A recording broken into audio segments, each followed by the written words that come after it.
Chapter 9. I got in the food line in plenty of time, but my pretend family wasn't anywhere around. I had to eat by myself, without the brown sugar. After I was through, I went back to the library and sat under my tree to wait for it to open. I couldn't stop thinking about Daisy Malone and her dimple. How could her father find them now?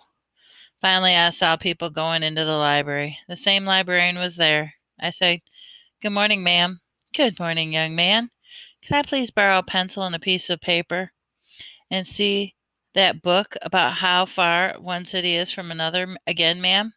She said, "Of course you may. You know, after I went home last night, I finally recognized you. Didn't you say your mother used to come in here a long time ago?" "Yes, ma'am." She said, "And if I remember correctly, you and your mother had quite a different taste in books.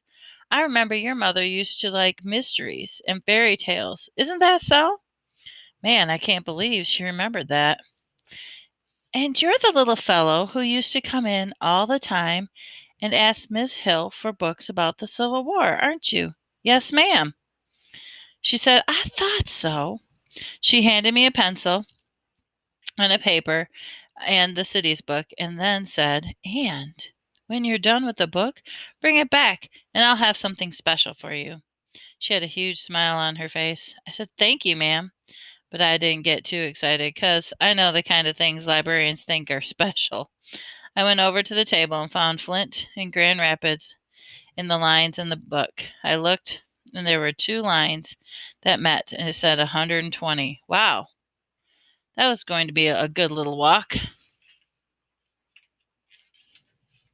Next, I wrote down 120. I divided it by 5, and I came up with 24. That means I had to walk 24 hours to reach Grand Rapids in one whole day and one whole night. I figured it would be the easiest to do night part first, so I decided to stick around the library until it got dark, then head for Grand Rapids. I wrote down all the names of the cities that I'd have to pass through to get there: Owasso, Ovid, St. John's, Iona, Lowell, and put the paper in my pocket. When I took the city's book back to the librarian, she was still smiling. She said, "I'll bet you've been dying to know what the surprise is, haven't you?" I lied. "Yes, ma'am." She reached under her desk and pulled out a thick book called Of the War Before the States. Wow, the book was gigantic. "Thank you very much, ma'am." She said, "Oh, enjoy, enjoy, enjoy." I took the book back to my table. I didn't want to tell her that I really wasn't interested in history. It was just that the best glory pictures of the world came from the Civil War, and this book was full of them. It really was a great book. There's another thing that's strange about the library. It seems like time flies when you're in one. One second I was opening the first page of the book, hearing the cracking sound of the pages made, smelling all the page powder, and reading that battle the picture on the page was from, and then next second the librarian was standing over me saying, "I'm very impressed. You really devoured that book, didn't you? But it's time to close now. You may start up again first thing tomorrow." I couldn't believe it. It had happened again. I spent the whole day reading. Her words snapped a spell was on me, and my stomach started growling right away. I was going to be late for the mission. When she was walking me to the door, the librarian stopped at her desk and said, "Now I know the knowledge is food, but I couldn't help noticing you never went to eat. You must be very hungry." So she handed me a paper bag and gave me another smile. "Thank you, ma'am," she smiled. "See you tomorrow." I said, "Yes, ma'am. Thank you for everything." I went back to the under the Christmas tree, got my suitcase. By this time tomorrow, I'd be looking at the face of the man who had to be my father. I started eating the cheese sandwich the librarian gave me, and then I headed out for Grand Rapids. It's funny how ideas are. In a lot of ways, they're just like seeds. Both of them start real, real small, and then whoop, zoop, sloop. Before you can say Jack Robinson, they've gone and grown into a lot bigger than you ever thought they could. If you look at a great big maple tree, it's hard to believe it started out as a little seed. I mean, if you pick up one of those maple tree seeds and turn it over a couple of times in your hand, there's no way your brain will buy that this little thing can grow into something so big that you have to bend your neck back just to see the top of it. something so big that you can hang a swing on it, or build a treehouse in it, or drive a car into it and kill yourself, and the bad luck passengers that might be taking a ride with you. Ideas are a lot like that. That's what the idea of Herman E. Calloway being my father started as. Something so teeny that if I hadn't paid no mind it would have blown away with the first good puff of wind. But now it was so big and important to spread out. The first the idea first got started when I was looking in my suitcase at one of the flyers showing Herman E. Calloway and his band. That was like the seed falling out of the tree and getting planted.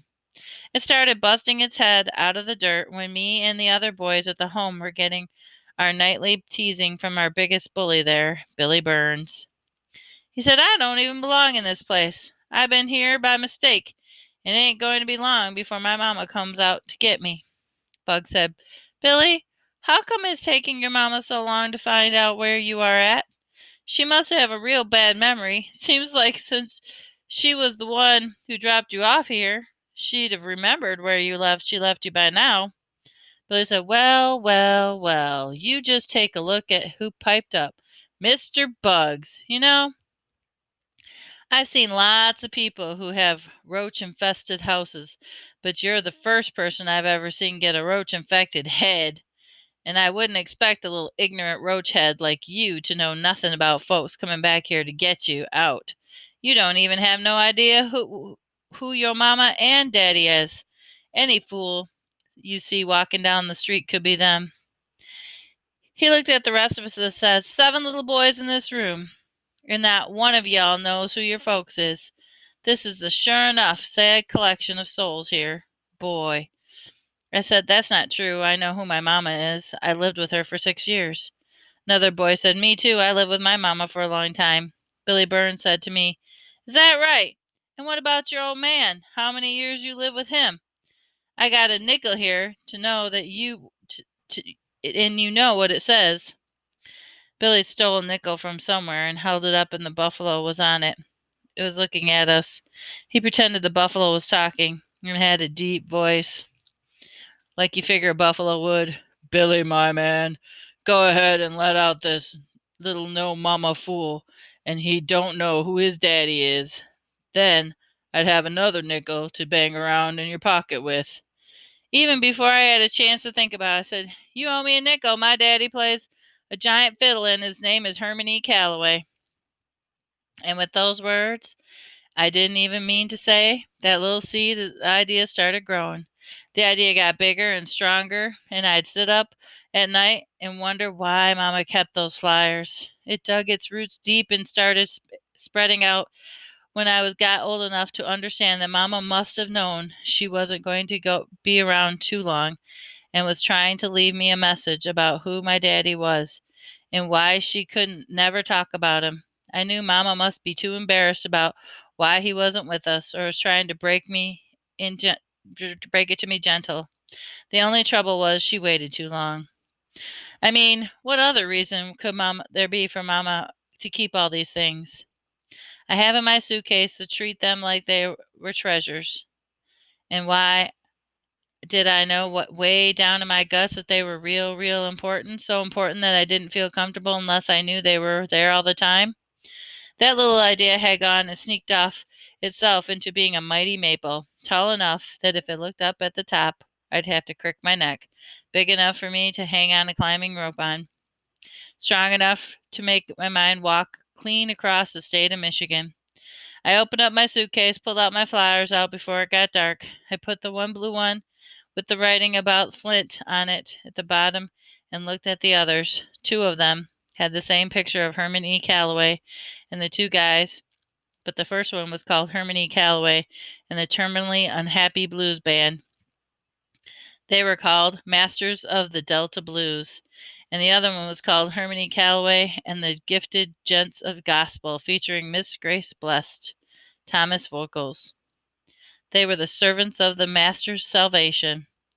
The 2 other flyers had little drawings. The first one had a drawing of an accordion about a band named H.E. Kallowiski and Wonderful Warbles of Warsaw, Who was the man? Masters of the Polka. The second one was a picture of the mountains, and it told the big band name H.E. Vonnegut and the boisterous big bands of Berlin. Who were the masters of We All Behold? I put the flyers back in the suitcase, stood up, just like bugs. I was going west.